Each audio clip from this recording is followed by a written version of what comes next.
Hi, Misha here, and I'm going to try to do this black box from outside because I just like doing them outside more. Plus, I need some air, fresh air, even though it is actually quite cold. We've had a relatively cool January here in Arkansas. Not plummeting sub-zero temperatures, but we've got down into the single digits at night, and the days have been 30s, sometimes upper 20s, sometimes low 40s, so yeah, not warm. Well, last week, the last black box I did, I told about the ATF inspection audit, if you will.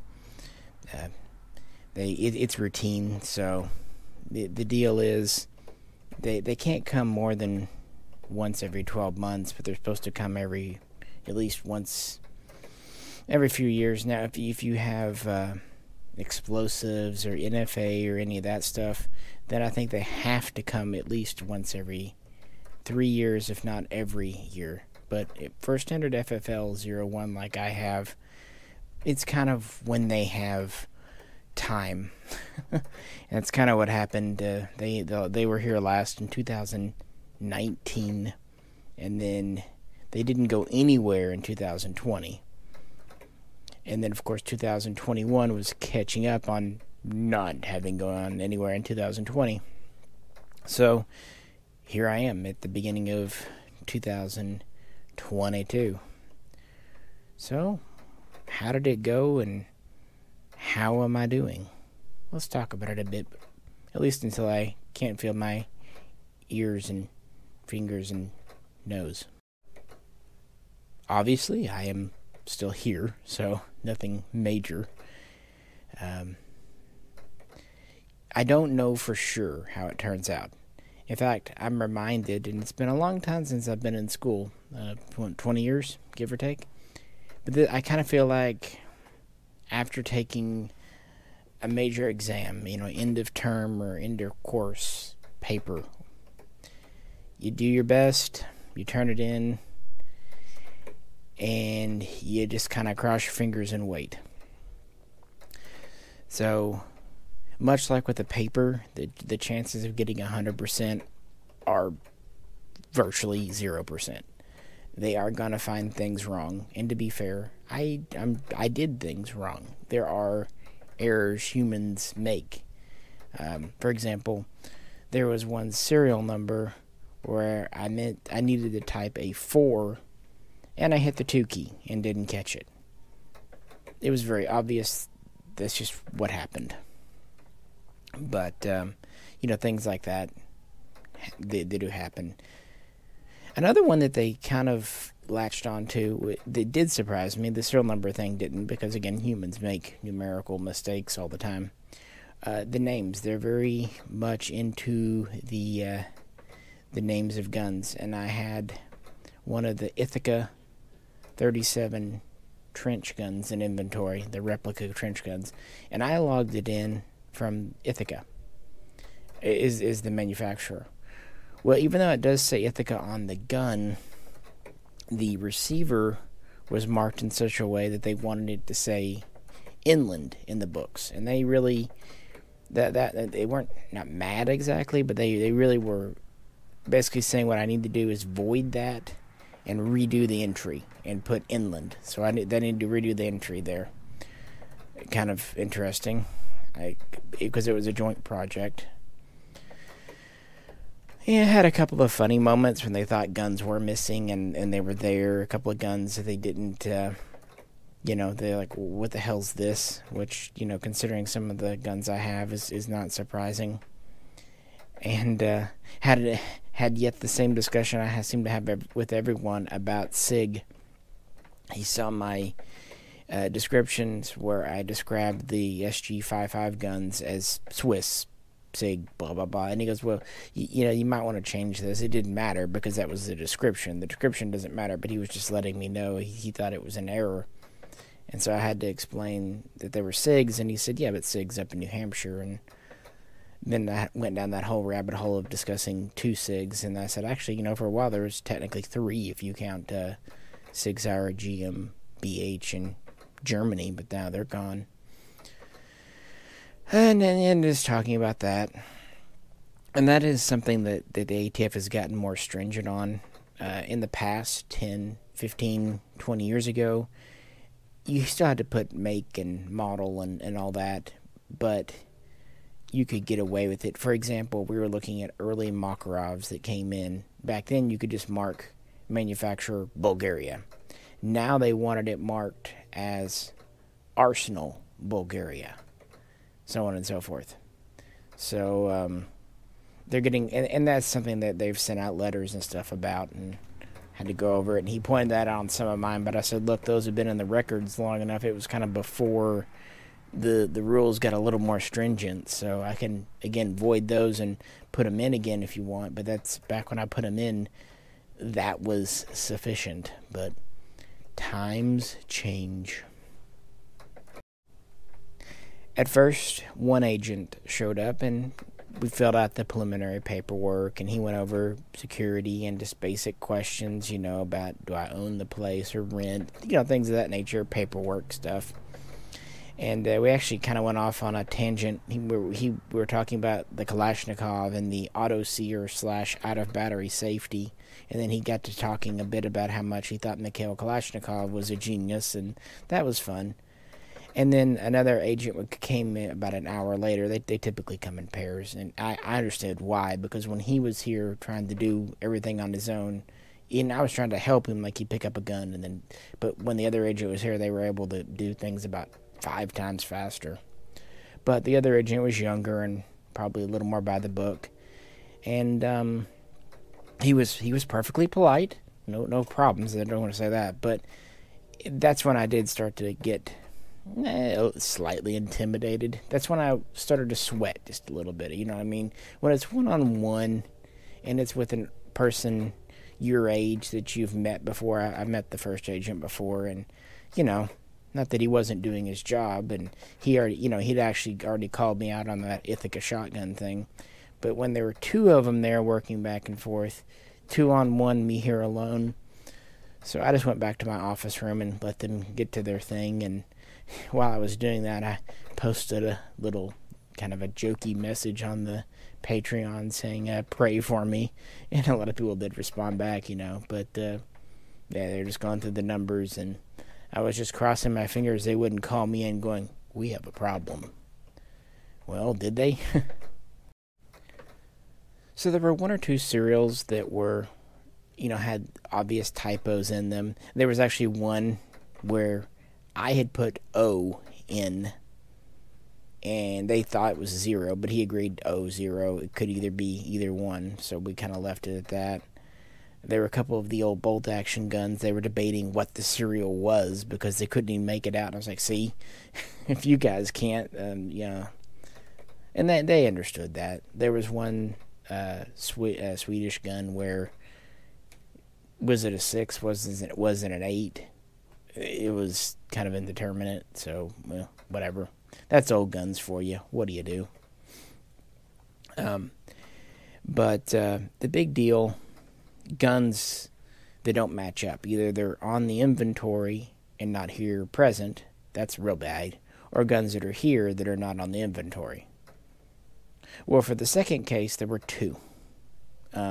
One was a Spanish Mauser.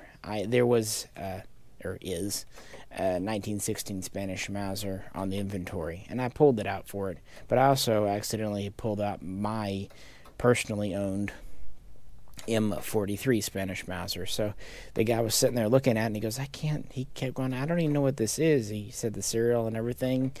And I was like, let me see that for a second. And it's like, oh crap, I grabbed the wrong gun. So, but he said no big deal. I hope it wasn't. It shouldn't have been. I'm perfectly allowed to have private and business guns, but it was kind of a funny incident. Another one, there was an Arsenal pistol, a Sam 7K, that was here but not on the invoice. Since that's such a small gun and probably shipped separate from larger guns, it probably came in recently and just slipped through the cracks, if you know what I mean. Just didn't get logged in with the rest around the holidays, so that didn't seem to be a big deal. So I told them if they knew they didn't, they said just, log it in, so that wasn't a big deal. As for guns on the list that were not here, oh, thank God there were none. I could imagine why there would have been, but things go missing, things get mislaid. I don't know, things happen, shit happens. So I was really nervous that they'd say, well, the inventory is showing, 5 CZs and there's only 4 here, or things of that nature. They did call me in once for a wasser that was on the inventory, and they absolutely couldn't find it. And turns out it had gotten buried under an arsenal box that had collapsed. So an arsenal box collapsed and covered up a wasser. I freaking hate those arsenal boxes. I swear to God, I've had Kleenex that are more stable than those.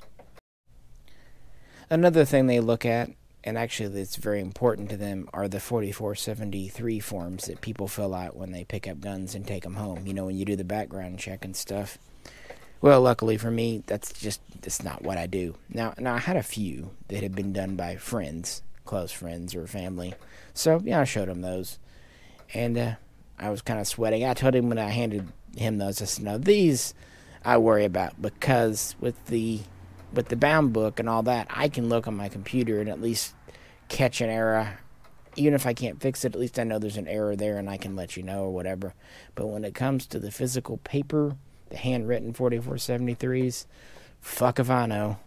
But, he went over them, and, there was nothing, thank goodness.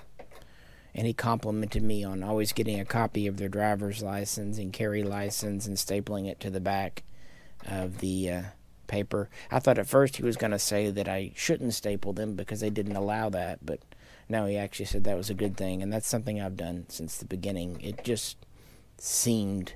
you have to put their driver's license number on the form, but it just seemed logical to me to do that, plus put a picture of the driver's license with the number behind it, just to kind of double verify. And that way if someone's using a fake license or something's wrong on their license, it gets you off the hook. It just seemed, wise. So that's pretty much it. Filled out a few more forms, pretty much routine stuff, and it was went by pretty quickly. Luckily, I had all the guns pulled out and arranged more or less in order for them, so they could just zip through them. So found a couple of typos, found a couple of guns that needed to have their manufacturers changed, just because it's not exactly how it was written on the receiver.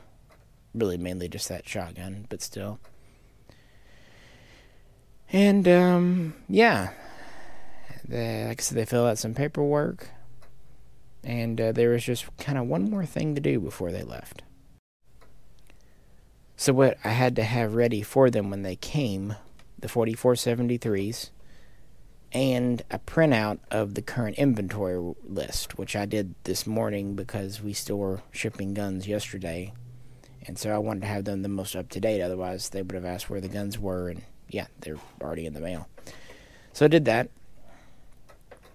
But the other thing I had to do is put my my bound book, my A&D, acquisition and disposition book, so the full report, onto a thumb drive. And it's pretty easy to copy. You just copy it from your software, copy it to whatever file format, and then put it over. And trust me, putting it on the thumb drive is so much better. Back in the day before computers, it was obviously a bound book, literally a book. And so they had to look at that. And of course, they wouldn't look through every single page. They'd kind of spot check it. And then when computers started to be a thing, you could do them on a computer, but you had to print out your book, at least I think it was every 6 months or a year. But they quit doing that about a decade ago, so it's just electronic. And that saves so much paper. You wouldn't believe how much paper we used printing all that stuff out back in the day, because I think there's, 12 dispositions per page. So even if you only have a total of 12,000 entries. That's 1,000 pages. I mean, and that's kind of about where we're at. So that'd be 1,000 pages of printout. Whew. So at least we say paper.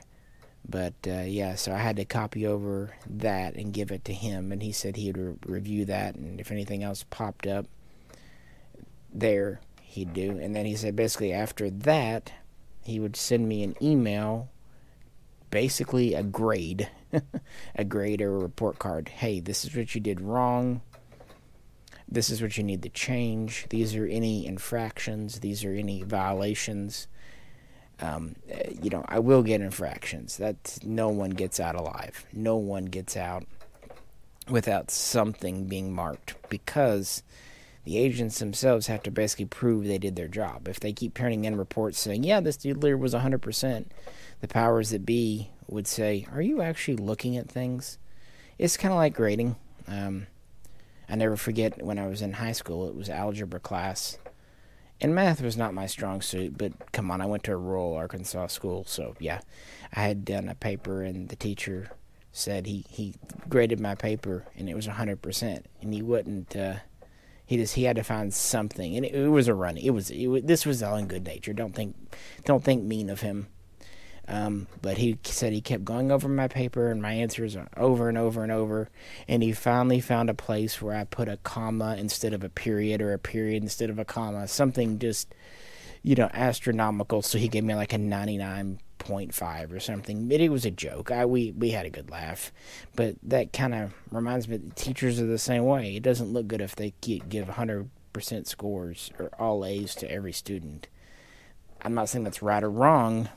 I mean, if people earn an A, they should get an A, period. But that's how the world works, and there's nothing different here. So I will get marks, but I just hope I don't get any violations, and I won't know how I did until probably this time next week. And till then, it is just like having turned in your term paper and waiting to see how you did. Yeah, just waiting on the results. At the end of the day, though, no guns were missing. No guns have been stolen, or weird things happened. And what really helps me is the fact that I just don't do a lot of 4473s. That's typically where they find a lot of the problems with dealers.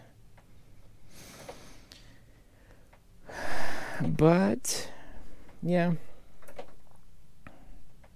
guess we'll find out, huh? I'll be a little bit on tenterhooks until next week. But on the other hand, I just tell myself, yeah, I've done what I can do. What's done is done. What'll happen is what'll happen. On the one hand, I feel like things went fine. He was in a good mood. He didn't, but I also realize he's an agent. He's a law enforcement officer. And their job is to get to suss out anything bad, and if they have to play good cop, bad cop, or whatever, they will. So I'm under no delusions that they're my friend, but I also don't like to think they're inherently against gun dealers, like they have something out. Best case, it'd be nice to think they're just neutral, government workers doing their job. I don't want to talk about this too much because, privacy, but I will say that I don't know that he was the biggest fan of our current administration, so that's a good thing. Remember, I am in Arkansas, so, yeah, I mean, we'll see. But, yeah, so now what I have to do, put all these guns back up. Woohoo! At least it was a good chance to clean and do some inventory count and all that. And I'm not going to try to do it tonight. I'm tired. I'm going to relax, have some fun. But do that later this week. Get everything put back where it goes. And see where that... yeah. It is what it is. No, I'm at least relieved it's over.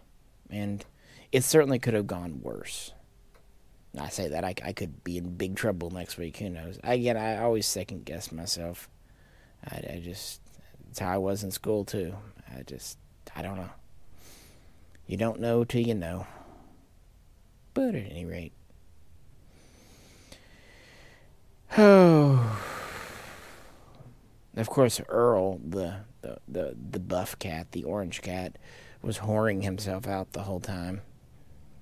They asked the question that people always ask, how many cats do you have? And they were counting them. They were counting cats. The younger agent said, you have a cat problem. I said, they're all strays. What do you do? I guess that's good. It's better to hear, hey, you have a cat problem than, hey, you have a bookkeeping problem, right?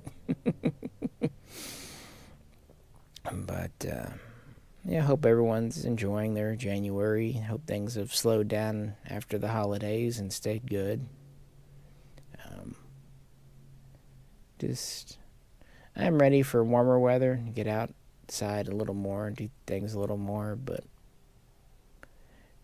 each thing at a time. And the good news is, once this inspection audit's completed, it at least won't be happening for another year, probably more than that, frankly.